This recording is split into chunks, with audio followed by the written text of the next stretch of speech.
About 50,000 meteors strike Earth's atmosphere each year and burn up with little consequence. An asteroid hasn't hit Earth in millions of years. By the way, there are 26 known asteroids larger than 200 kilometers in diameter. The summer's most expensive and biggest action sci-fi film is Armageddon. But when I visited with the cast and crew, they weren't talking sci-fi, they were praising the toys.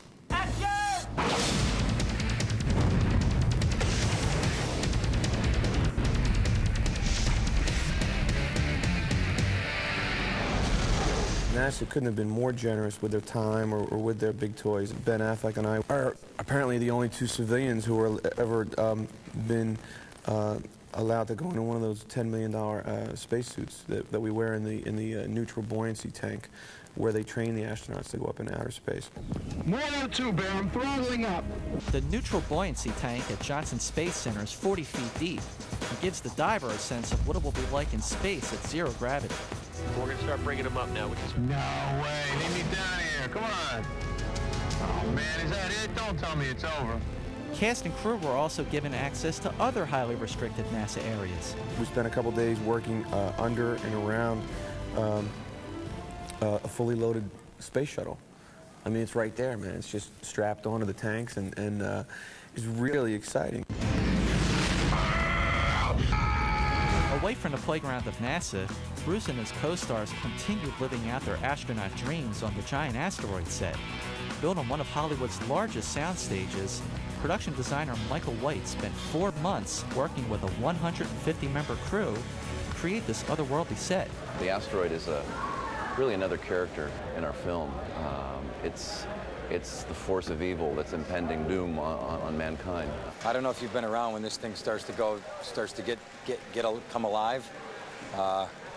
The floor starts shaking. These things are like plate tectonics. They start to move, cross over one another. We've had flames coming out of this, 25 feet in the air, green flames.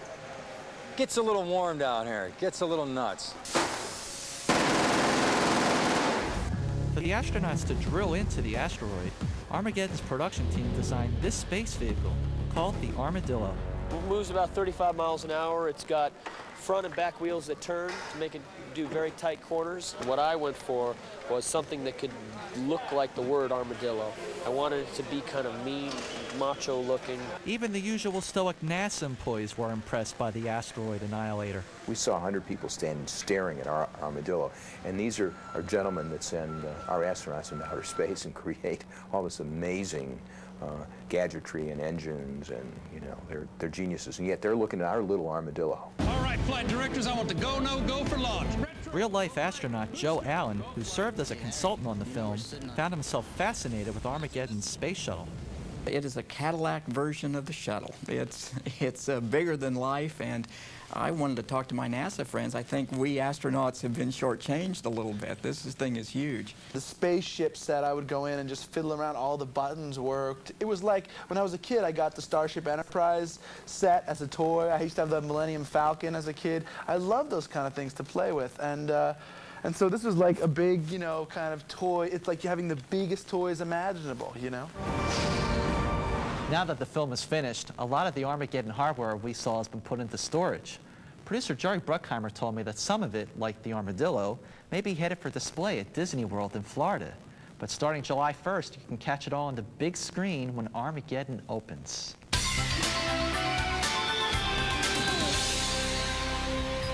Rod Serling, the force behind the classic Twilight Zone series, passed away 23 years ago this weekend.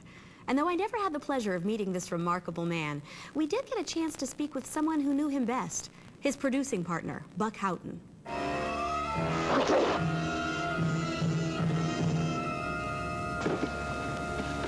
Yes, Mr. Wilson? The Twilight Zone was one of the most celebrated TV series of the 60s.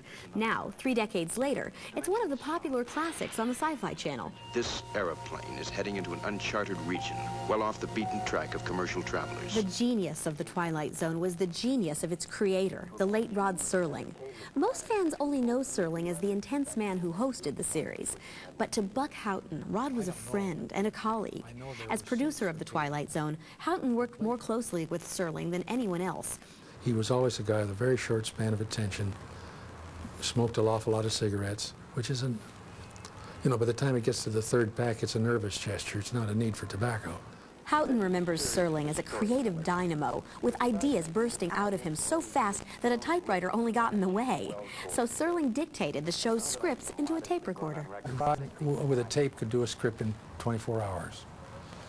And if he had to peck it out on a typewriter, it'd have been 2 days. And he was a very fast thinker, and therefore anything that sped up the process was to his advantage. Rod was undoubtedly the most prolific writer in the history of primetime, churning out a staggering 90 out of 156 Twilight Zones. The stories often reflected a preoccupation with the horrors of war, the nuclear threat, and prejudice. I took it off a Jap officer who tried to cut off my noggin. There's something engraved on it. Maybe you can translate it for me. Sorry, I can't speak any language but English. Houghton believes that, ironically, the same nervous temperament that drove Serling's prolific creativity also caused his premature death. A guy that can't sit still for over 10 minutes has got something metabolically or neurologically speaking that's going to wear out. The smoking was a manifestation of that too. I can imagine that would cause heart problems, which is indeed what he died of.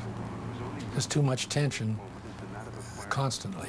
The rest of us will never know the man behind the craggy face and sinuous voice which introduced each Twilight Zone. But his extraordinary imagination will continue to intrigue and entertain us. Next up, we're heading back to Vegas for some moving, high-tech entertainment. In the TV series Lost in Space, what was Maureen Robinson's scientific specialty? The answer right after this.